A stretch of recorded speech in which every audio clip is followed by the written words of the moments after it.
Now we do some exploring on our own, Stephanie declared, rubbing her hands together. This is so exciting. I gazed down the long hallway. I didn't feel real excited. I felt kind of scared. I heard a low groan from a room across the hall. The ceiling creaked above our heads. The wind rattled the windows in the room we had just come from. Steph, are you sure? I started, but she was already hurrying down the hall, walking on tiptoes to keep the floors from squeaking. Come on, Duane. Let's search for the ghost's head, she whispered back to me, her dark hair flying behind her. Who knows? We might find it. Yeah, sure. I rolled my eyes. I didn't think the chances were too good. How do you find a 100-year-old head? And what if you do find it? Yuck. What would it look like? Just a skull? I followed Stephanie down the hall, but I really didn't want to be there. I like haunting the neighborhood and scaring other people. I don't like scaring myself. Stephanie led the way into a bedroom we had seen on other tours. It was called the green room because the wallpaper was decorated with green vines. Tangle after tangle of green vines. Up and down the walls and across the ceiling, too. How could anyone sleep in here? I wondered. It was like being trapped in a thick jungle. We both stopped inside the doorway and stared at the tangles of vines on all sides of us.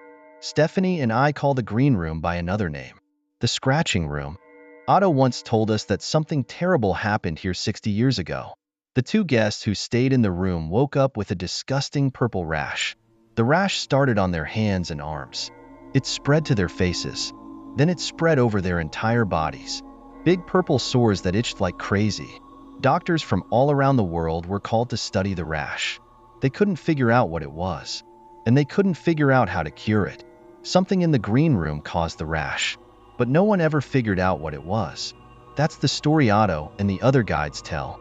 It might be true. All the weird, scary stories Otto tells might be true. Who knows? Come on, Duane. Stephanie prodded. Let's look for the head. We don't have much time before Otto sees that we're missing.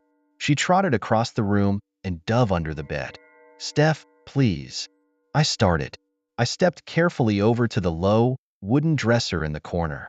We're not going to find a ghost head in here. Let's go, I pleaded. She couldn't hear me. She had climbed under the bed. Steph? After a few seconds, she backed out. As she turned toward me, I saw that her face was bright red. Duane, she cried. I. Her dark eyes bulged. Her mouth dropped open in horror. She grabbed the sides of her face. What is it? What's wrong? I cried, stumbling across the room toward her. Oh, it itches. It itches so badly. Stephanie wailed. I started to cry out, but my voice got caught in my throat. Stephanie began to rub her face. She frantically rubbed her cheeks, her forehead, her chin. Ow! It itches. It really itches. She started to scratch her scalp with both hands. I grabbed her arm and tried to pull her up from the floor. The rash. Let's get you home. I cried. Come on. Your parents will get the doctor. And.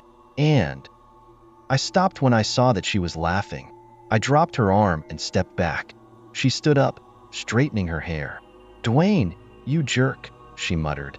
Are you going to fall for every dumb joke tonight? No way, I replied angrily. I just thought. She gave me a shove. You're too easy to scare. How could you fall for such a stupid joke? I shoved her back. Just don't pull any more dumb jokes, okay? I snarled. I mean it, Stephanie. I don't think it's funny. I really don't. I'm not going to fall for any more stupid jokes. So don't even try. She wasn't listening to me. She was staring over my shoulder, staring in open-mouthed shock. Oh, I don't believe it, she stammered. There it is. There's the head.